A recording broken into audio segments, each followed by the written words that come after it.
Salam, hər vaxtınız xeyirli olsun uşaqlar. Ümid edirəm yaxşısınız. Bizim bugünkü mövzumuz texnologiya 1-ci sinifdən dərs 6 yemək masası arxasında.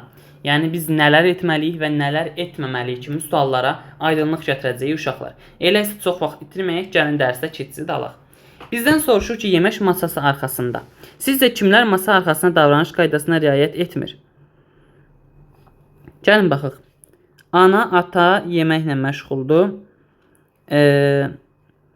Bir uşaq əlində kukla ilə gəlib, digəri gülür, digəri isə stolda düz oturmayıb. Bunları nəzərə alaraq uşaqların heç biri əslində yemək davranış qaydasına riayət eləmir. Çünki kukla ilə gəlmək olmaz. Digəri yeməyə o qədər də yaxın oturmayıb və dediyim kimi gülür ancaq. Burada görünən uşaq isə bu isə üzünü digər tərəfə çevirib, yəni belə deyim, masa tərəfə çevirməkdən digər tərəfə baxır və stolda düz oturmayıb, çünki az qala yıxılacaq. Yemək masası arxasında davranış qaydalarına əməl etmək lazımdır. Bəli, gəlin baxaq. Bıçağı sağ, çəngəli isə sol əldə tutmaq lazımdır. Amma məndə tərsinədir. Bıçağı sol, çəngəli sağla tuturam, çünki elə tuturam, əslində düzgündür. Yəni bıçağı sağ, çəngəli sol əldə tutmaq lazımdır. Bəli, mən də elə tuturam. Bir an düşündüm ki, yanlışdımı? Yanlış mı edirəm deyə. Yeyərkən kitab oxumaq olmaz. Bəli, çünki oxumağın da öz zamanı var, yeməyin də öz zamanı var uşaqlar. Yəni bəli, kitab oxumaq çox yaxşı bir şeydir, amma qidalanmaqdan, yəni yeməkdən, bir ailə süfrəsində oturmaqdan yəni vaxt ayırmaq lazımdır. Hərəsinə ayrı-ayrı. Dartınmaq olmaz. Bəli, stolda dartınaraq həm stolun hərəkət sxemi pozulur və ayağımızın altından sürüşüb, yəni oturacağımızdan sürüşüb yıxıla bilərik və stolun üzərində uzanırıq onda bu halda ki, bu da düzgün hərəkət deyil. Dördüncüyə baxaq, tələsmədən yemək lazımdır. Bəli, çünki biz bildiyimiz kimi həzm sistemimizi onda daha yaxşı işləyir, yəni daha yavaş-yavaş, daha rahat yedikdə. Yemək zamanı danışmaq olmaz. Bəli, bacardıqca səssiz şəkildə yeməyimizi yeməliyik. Yemək bitirdikdən sonra öz şükür dualarımızı etməliyik və sonradan, bəli, artıq çay fasiləsinə keçdikdə yavaş-yavaş və yaxud həzm sistemimizi daha rahatlaşdırmaq üçün biraz gəzə-gəzə də söhbət eləyə bilərik. Çöldə təbii ki. 6. Yeməyi hazırlayana təşəkkür etmək lazımdır. Təşəkkür edirəm ana və yaxud təşəkkür edirəm bacı, təşəkkür edirəm ata, təşəkkür edirəm qardaş, nənə, baba və s. Kim oldusa köməyi, yəni təşəkkürünü etmək lazımdır.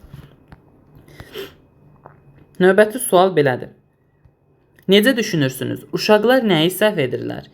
Bəs siz masa arxasında necə apararsınız özünüzü? Gəlin baxaq. Biri telefonla oynayır, biri digərinin şəklini çəkir, biri də ayaq üstə durub uşaqlar. Yəni ayaq üstə yemək qətiyyən olmaz. Onu qeyd edeyim öncə. Bir-birinin şəklini çəkmək də yemək zamanı heç də düzgün hərəkət deyil.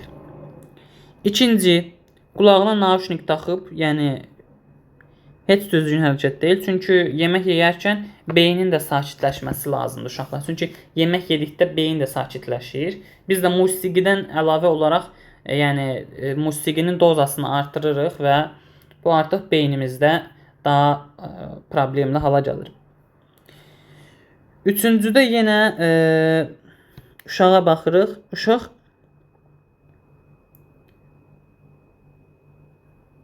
burada daha fərqli bir hərəkət eləyir sanki. Oturub mu, oturmayıb mu buradan görmək çətindir, amma böyük ehtimal oturub. Amma dişləyərək yeməlidir uşaqlar. Yəni belə bir şey deyim. Həm də ki, fikir verirsinizsə yemək süfrəsinə baxaq. Gəlin görək yemək süfrəsində nə var.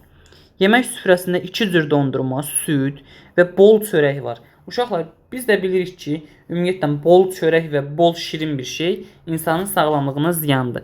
Təbii ki, burada yanlış hərəkətdir. Eyni zamanda süd də üzərindən əlavə olunacaq və bu yenə sağlam qida deyil.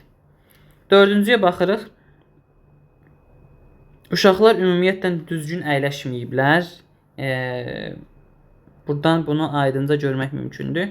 Ona görə də deyək ki, yaxşı otursunlar. Məsələn, birinci xanım yaxşı oturub, amma digərləri düzgün oturmayıb. Eyni zamanda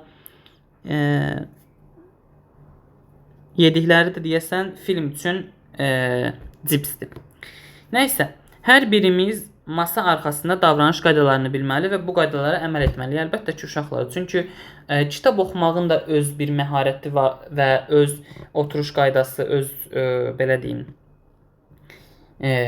etik qaydaları var. Yemək yeməyin ayrı bir etik qaydaları var.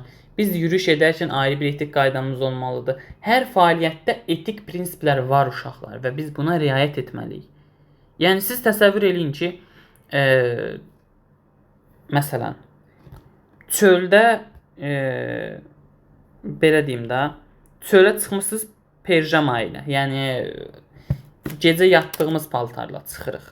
Sizcə bu düzgün olar? Əlbəttə ki, düzgün olmaz. Yəni amma eyni zamanda yatdıqda da çöl paltarı ilə yatırıq. Məsələn, incə futbol oynamaqdan gəldik sport paltarda və elə onunla yatdıq. Sizcə bu da düzgün olar? Xeyr, bu da düzgün olmaz. Deməli, hər bir şeyin əslində öz qaydası var. Necə ki, məsələn ki, sport idman elətdikdə idman paltarımızı geyinməliyik.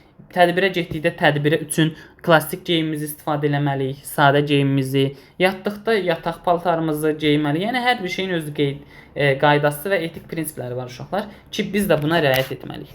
Bu günlük bu qədər uşaqlar. Ümid edirəm bəyənmiş olarsınız. Sağ olun, salamat qalın.